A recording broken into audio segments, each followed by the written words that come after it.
can tell when someone leads a song that has like ministered to them in the secret place, whether someone wrote it or not.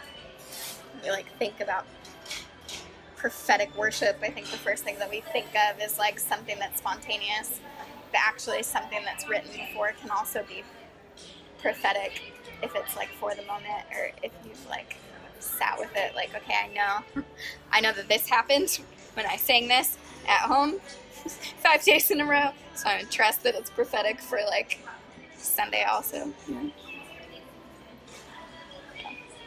How has your songwriting process evolved over time? That's good. I think, like I kind of touched on it already, I didn't write for a long time because I felt like God's not giving me anything, so there must not be anything there. And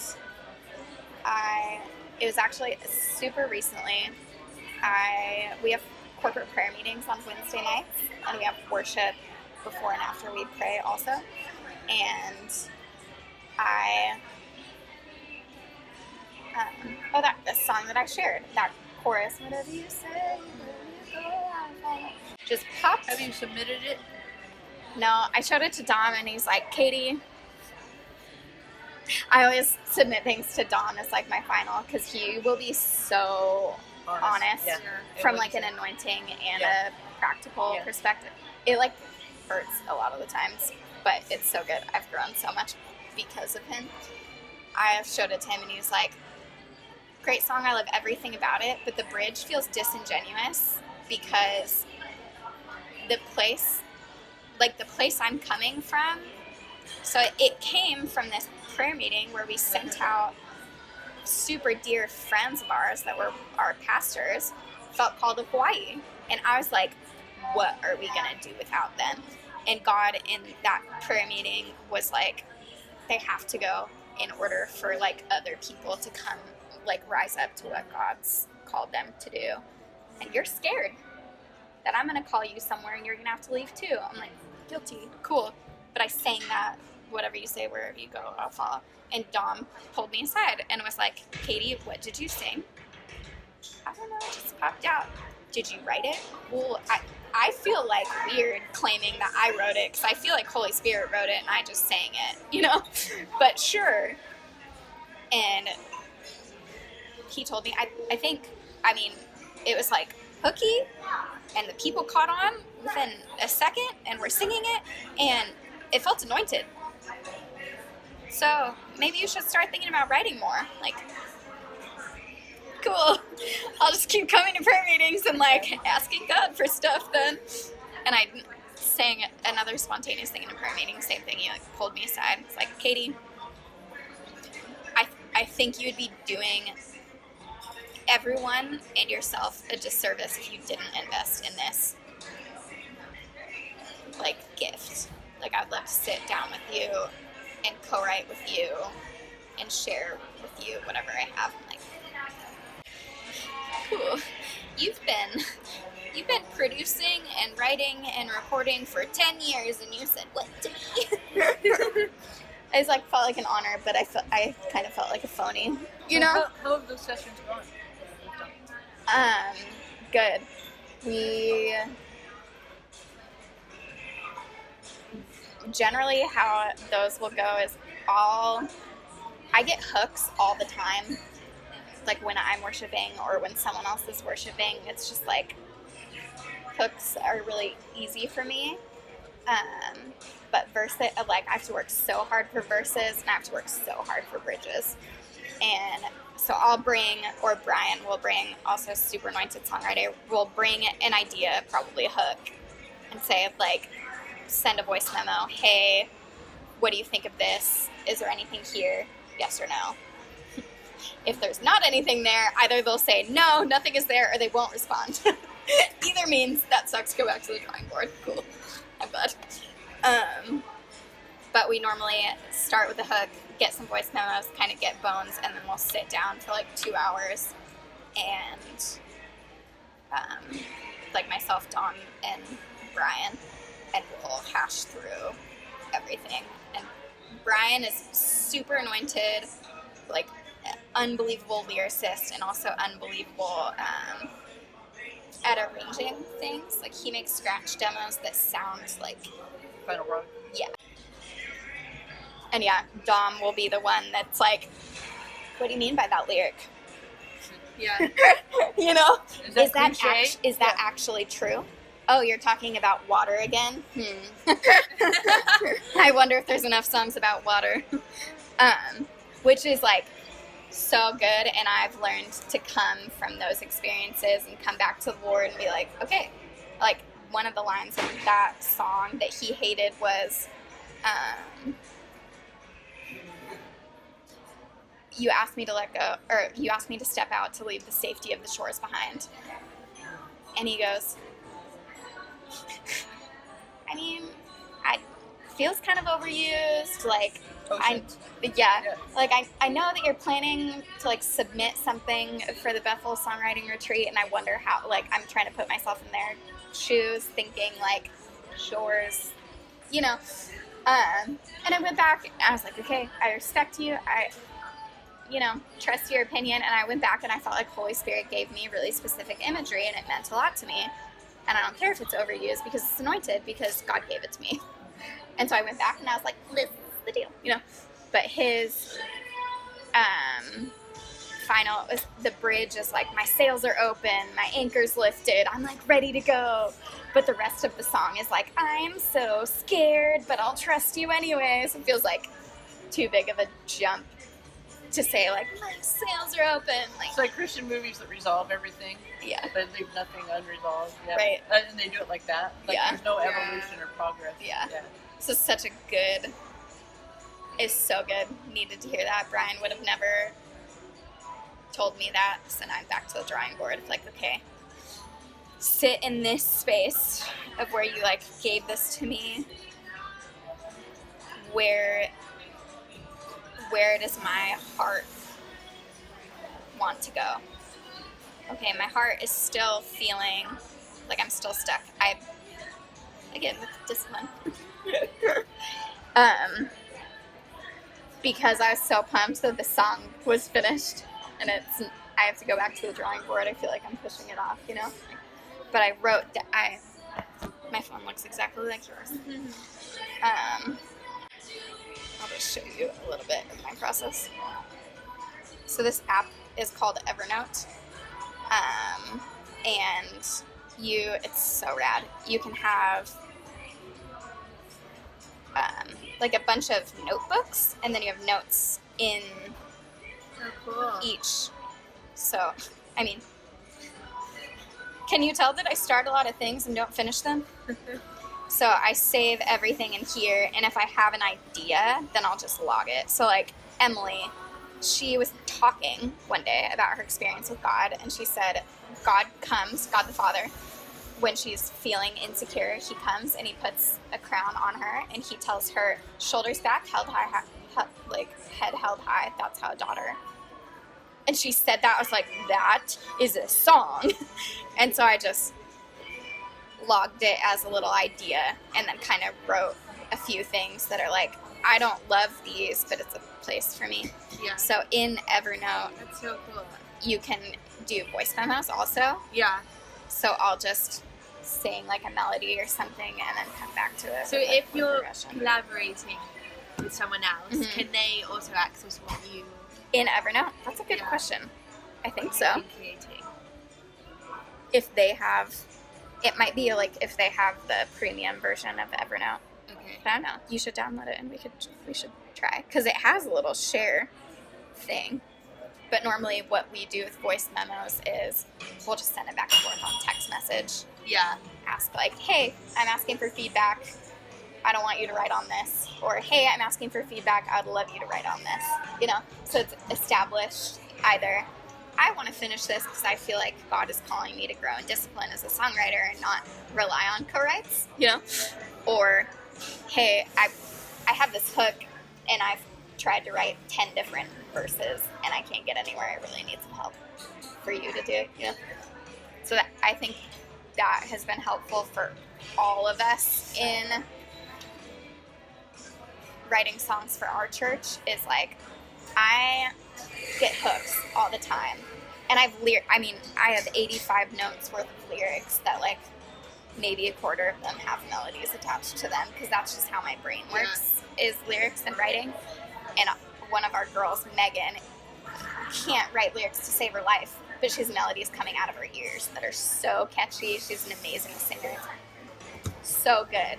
Dom's super good. We call it the editor position, where like mostly someone is gifted with lyrics, someone is gifted with melody, and someone is gifted at editing, which means this is everything. I'm going to come back and I'm going to give you some feedback on like, switch this out. That lyric doesn't work. This doesn't work. So it's like, kill your darling. Refining. Yeah. Is what Stephen King says. Oh my gosh. It's so true. It is so true. Writing books, kill your darlings. Yeah. You're like, no, don't give me that. I know, I feel so bad. I'm like, cut this whole section out of your manuscript. I know it took you 20 hours, but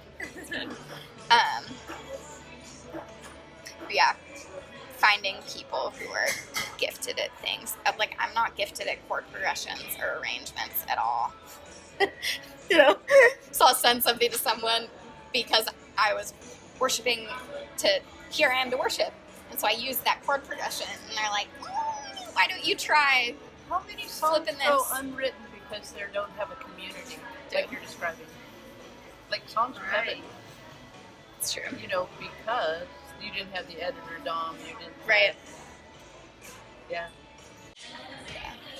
What has God taught you about collaborating with others?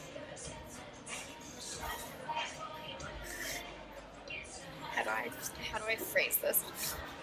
I am so sensitive and so emotional, and my default is to take something personally all the time. And like, number one, Dom is very black and white and very straightforward. He loves, his heart is so big that he's just to the point. Yeah. That's how he is. And I think part of the reason I was so scared when he first approached me was like, I don't want to show you something that I've poured my heart and soul into, because I'm scared you're going to cut it to pieces. But I have grown so much from submitting myself to people who have A, been doing it longer, and B, see so differently than I do. Like, he told me something the other day that was super profound. He said, Katie, you have to know the rules in order to break them. Okay, what are the rules? He said, start studying, like, the Beatles. Pretty much invented pop music. So let's look at their songs and break apart a few things that you can find in every Beatles song. Okay, you can generally find verse, chorus, bridge. You can generally find that if the chorus has a super fast cadence, then the verses will be slow. You can generally find, like, if this chord progression is used, like 6-4-1-5, it's like continued.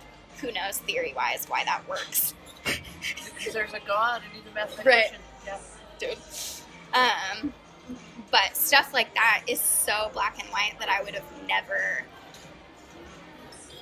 It's my tendency is to separate, like, this is spiritual and this is secular, when God, all of it is created by Him. So why would I look at it this way? And so for me, I'm like, oh, but I want God to give me things, and I want it to feel good, and I don't want to have to work for it, and I don't want to have to write songwriting into my schedule. I just want it to happen. But Dom has taught me that there's, like, power in learning, like, the discipline and learning the rules, or I'm going to send her to Dominic's music. Oh, yeah. Please do. Mm-hmm. He also has, I'll see if I can find the link. He did, when I first got saved, actually, I went to this. It was called the Ministry of Worship. It was a 3-part series on, like, the heart of worship, how he has been taught to, like, look at worship, why They do like a first and second set, all of it. Like, what's the role of a worship leader? What's not the role of a worship leader? Super profound. I'll see. It's definitely public. I'll see if I can find it. There's so much like heart and practical stuff in there. Yeah. For band dynamics too.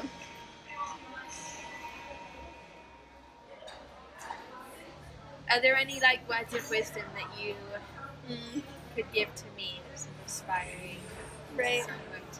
Yes. Schedule writing into your calendar. Songwriting or just writing in general? Songwriting. I think, yeah, where I've gone wrong a lot is I'm a writer. I like write on social media. I like write things for myself. I write all the time, which is good, but songwriting is such a specific craft. That's like, I can write a bunch of words down, but they might not work with a melody. So like writing into your calendar, because if it's not in your calendar, then you probably won't do it, you know? Like, okay, this day, I'm going to block off half the day. I'm going to spend time with God, and then I'm going to spend time writing with an instrument, but like whatever it is. If something that helps me so much when I sit down to write is worship pads, the like synthy like background noise. Yeah.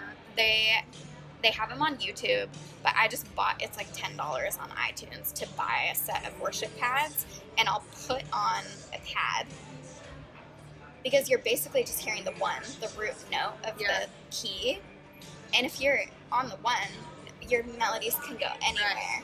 There's endless possibility. So just sit on the one until something comes, like, oh, I'm like just riffing or singing out things, and I hear this melody. Okay, what is my heart feeling in this moment? What do I want to say right now? Oh, I just feel like I'm just loving his sweet presence right now. What do I want to say about this sweet presence that I want to stay in? You know. To scheduling time,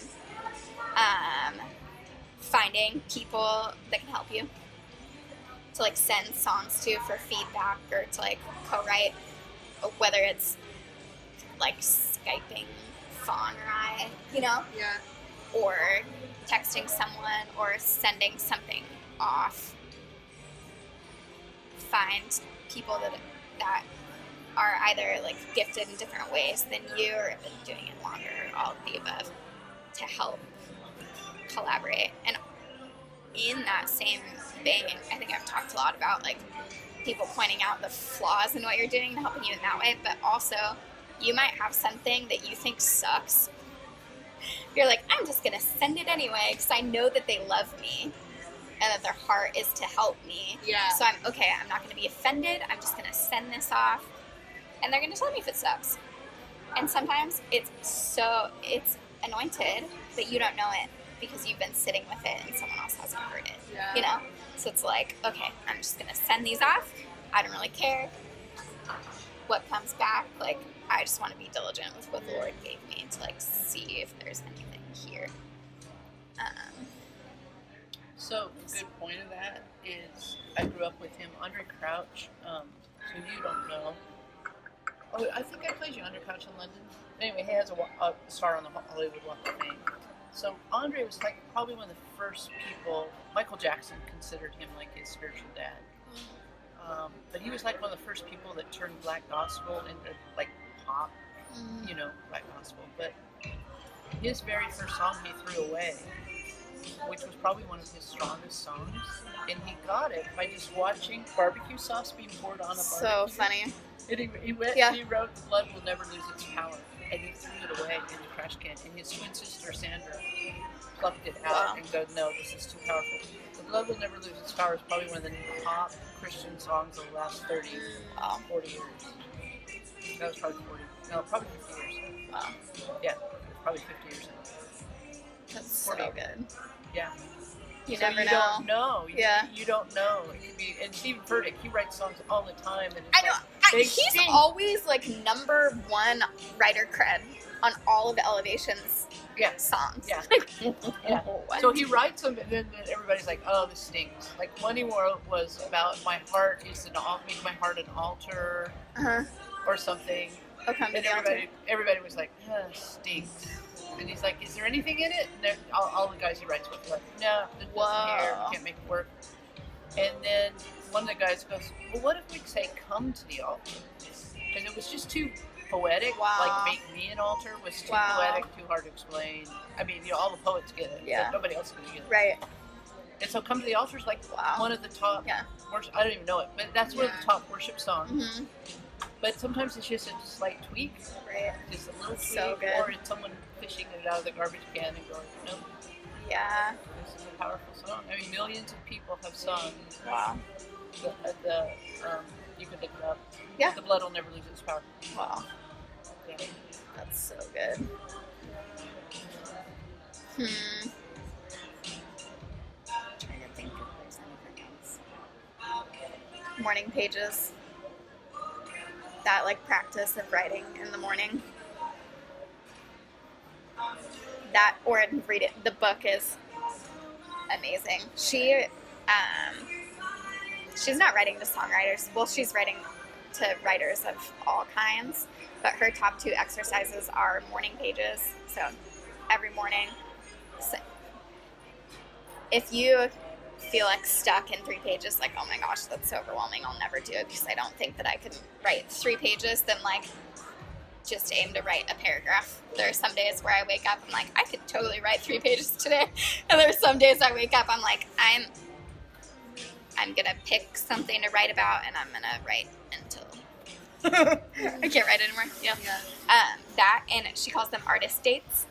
So artist dates. Artist dates. Oh, I love that. You write that into your calendar too. Once a week, I'm gonna go somewhere that inspires me. So for me, when I'm in nature, I get so inspired. In the woods, seeing flowers, anywhere outside, I get so much inspiration. So I know that I want to go and I want to take, even if I don't take an instrument, if I just take a notebook and my phone and make it a priority to just sit with God with the intention of breathing in inspiration, Yeah. It's once a week making it a priority to she calls it digging the wells. Yeah. It's okay, I'm super inspired by all these things. If I don't write right now on my artist date, I'm just going to write down some ideas so I can go back home and mine these out and see if there's anything there, Yeah. It's constant. I mean, last night I was listening to a podcast. I just all these ideas started popping in my head. None of them are fleshed out. I just, there's something there. I'm totally going to forget if I don't write it down. I need to write it down. Yeah. Go back to it, Yeah. So good. I'm going to send you the blood will never lose its power. Oh my gosh, yes. He wrote the music for Color Purple movie and for Lion King. Well, some of it, not all of it.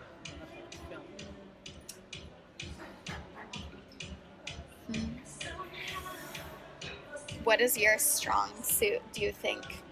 Melodies or lyrics or editing? Or you're still trying to figure that out? I think melody.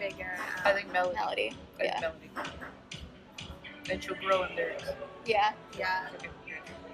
So, for growing in lyric, do you read the Passion Translation at all? I have. It's at home. I didn't Okay. bring it with me on my travels, but I love it. Yeah. So stuff like that, if lyrics don't come super naturally to you, reading stuff that has poetic lyrics, the Psalms in the Passion Translation. You don't even need to tweak any of that. It's just straight up worship music. Yeah. Or Sally Lloyd-Jones wrote a book called Thoughts to Make Your Heart Sing. Yeah. And it's a little kid's devotional that has a bunch of, it's just good language, Yeah. Reading fiction books that are just different language than you are used to.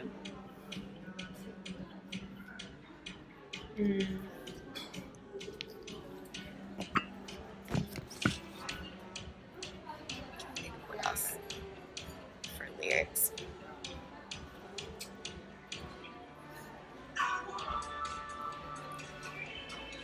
and listening to different music too. I think that's outside your normal box, you know? Yeah. Like I do tend to listen to a whole variety of music. Yeah. And figure out like, okay, I'm drawn to this because the melodies are soaring, or I'm drawn to this group or these songs because of the lyrics, you know? Yeah. Like So Will I, Benjamin Hastings is one of the Such a great song. And the lyrics are so strong. From Hillsong. He wrote that song and another song called Peace. Have you heard it? There's a peace for being innocent. It's so good. But the lyrics to Hillsong tracks are so strong. Mm-hmm. Like that So Will I song. That's exceptional. Yeah. And that's Hastings is the main writer on that. Is like, I've been paying attention to everything that he writes because, I mean, the first time you lead that song, no one cares that they don't know it. They're just like sobbing because worship music previously has not had that type of language that's like awe-inspiring or like draws worship out of you. So studying those type of lyrics and like I want to do more of that really. Mm-hmm. Mm-hmm. You have to piece. There's a YouTube video. Amanda Cook leads it a lot, and just the melodies like. It's hard to make it a corpus song. The melodies are hard to sing, you know. But the lyrics at the end, he wrote it for his wife who struggles with anxiety. And the lyrics at the end are, what's the title? Peace.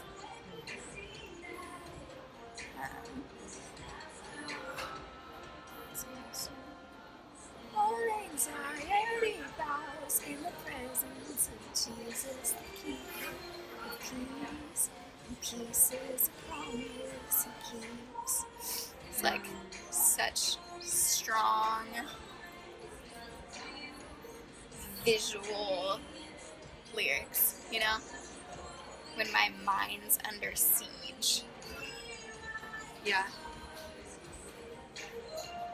How do you steward the influence God has given you? Wow.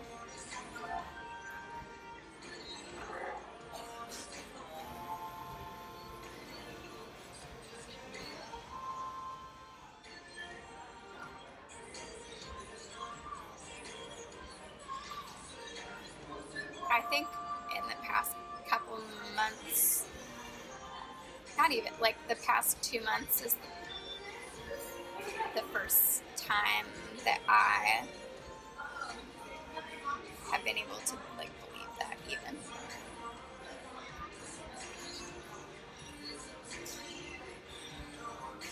And I think the number one thing that God's teaching me lately is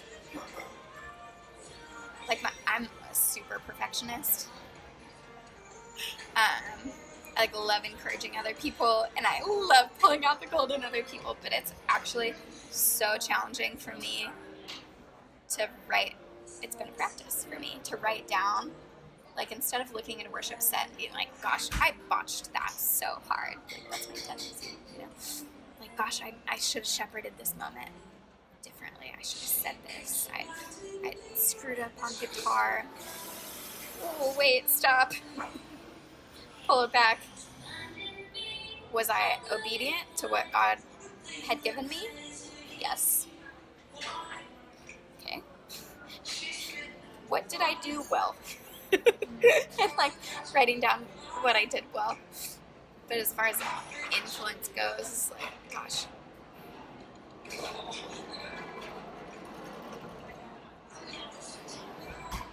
It's not even like I have to try to stay humble because that's so, like that feels like such a high honor to me to like be entrusted with anything. Like I know that there will come a point when I'll like have to remember when I felt really small, like I do now. You know? It's like, oh, like what? It blows my mind that you entrusted me with anything. And I don't want to be so caught up in like perfectionism that I do a disservice with what you've given me. Is like where I'm at right now. Okay, I want to know where you've gifted me, and I want to know what you've said to me, and I want to be confident in it, but never forget how small I feel, you know? It's like, me? You know?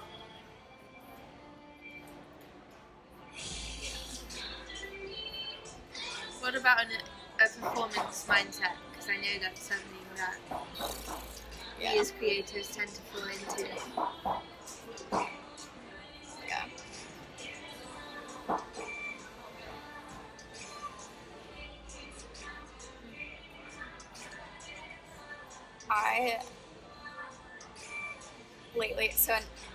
I study a lot about neuroplasticity. It's the brain's ability to rewire itself and to like grow again.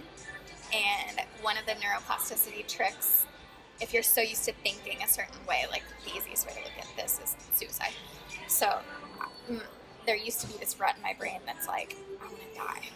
You know? And the first step to rewiring that pathway is just saying no. You know? So like for me, that plays out in I suck. Like, I suck. Okay, no. Because performance can go either way. It can be pride or it can be like, I suck. You know, it's the same root. Like, I am more concerned with how I sound than how God, like, moved in a room, which is foolish. So I've been envisioning a big stop sign in my head when I start to think that. It's like, okay, I'm sitting here, like service is just starting, and I've already screwed up. Stop. God, what are you doing in the room? Who is in the room? And oftentimes he'll show me, like, I see all those empty seats, there's angels there. Like, who's in the room? What are you doing in the room? What is my role? Okay, here we are. My role is to sing these songs with everything that I have, to pray for the people, and to be obedient to what you're telling me to do. And if I mess up, I just get to envision the stop sign, and I get to move on. You know? Yeah. And afterwards, it could be a good practice. Which side do you tend to swing on? That sucks. I suck. Or I suck. Yeah. So maybe a good practice would be the same thing that I'm trying to do is, what are 3 things that I did well? Instead of rattling off everything that sucked, like, okay, practically, I played the guitar and I'm scared to play the guitar. I did it. You know? I like kept time for 2 minutes. Yeah. You know? But spiritually also, like, wow. Yeah. If the shepherd left the 99 for one, then if no one in the room responded except for one person got free, then it's a job well done. Like this is why I was here, to see that one person set free. You know? It's hard for me as a human who's seen God do such crazy things to like lead at the Sadcore responds all the time, no matter what. But there's a lot of churches that are like, they just look at you like you're performing for them. Like, wrong Sunday to come, I'm not a performer. Yeah. You know?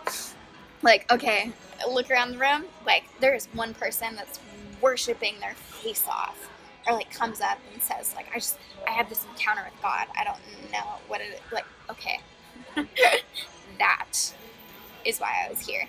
I wasn't here to like put on a show. I wasn't here to sing every note right or get everything right. I was here to be obedient, and God touched that person. That's really all that matters, you know? And if you don't find that one person, then God probably has something to show you, you know? That's like, I was doing something even if you couldn't see it. Yeah. You know? It's like, wow.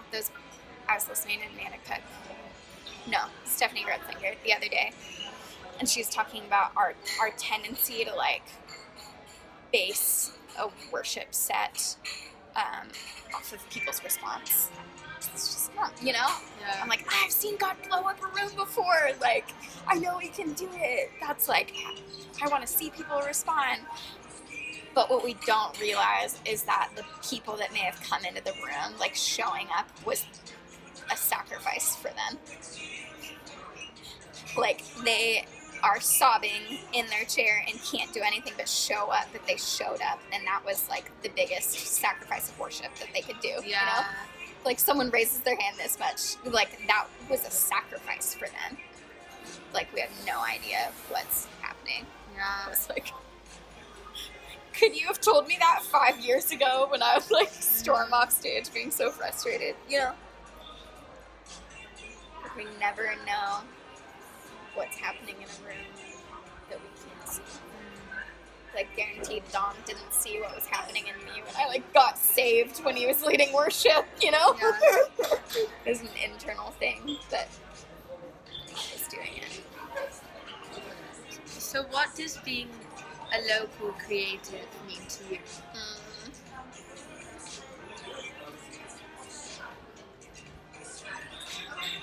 I think in the context of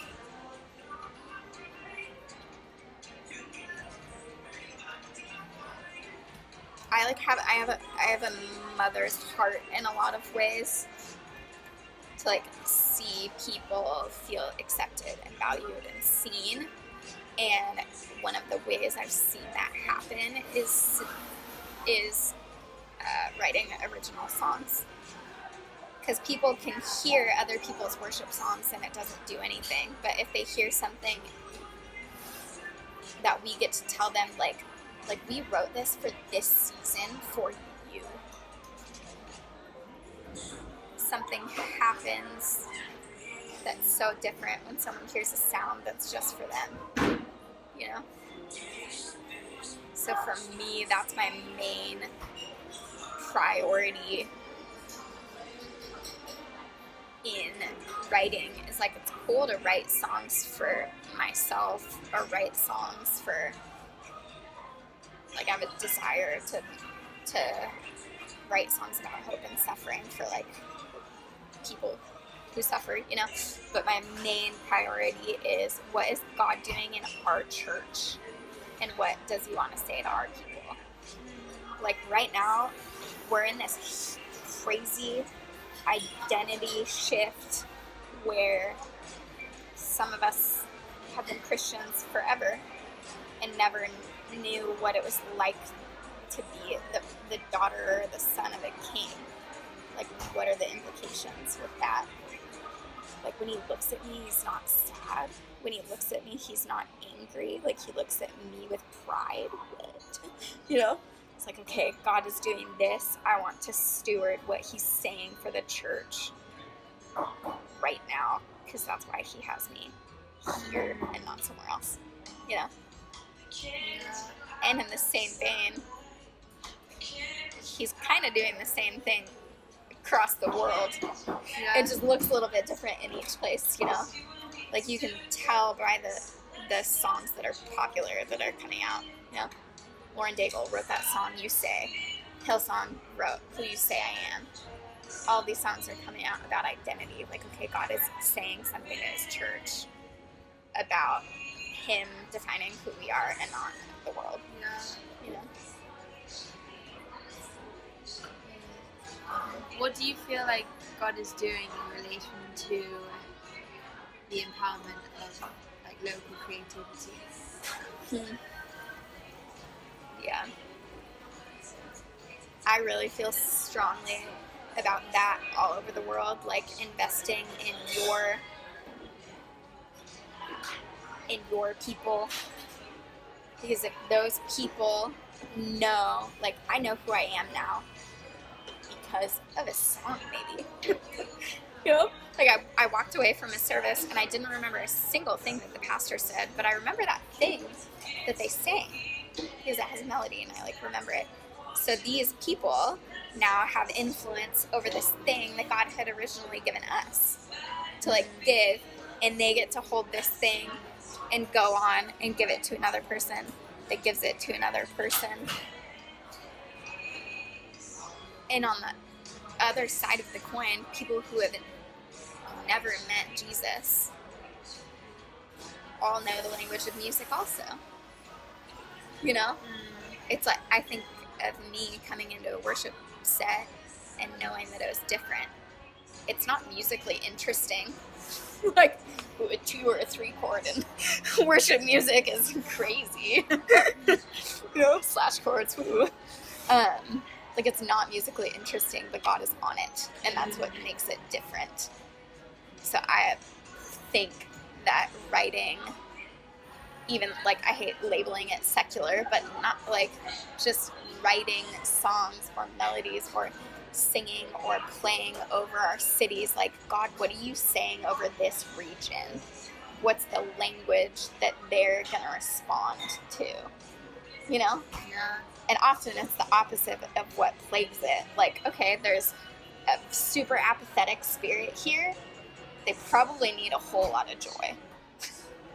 You know? It's like, okay, what are you saying over here? You're definitely not saying that life sucks and that it's not worth living. Like, you're definitely saying that there's so much in Jesus that it's like uncontrollable, you know? Like, whoa. Yeah.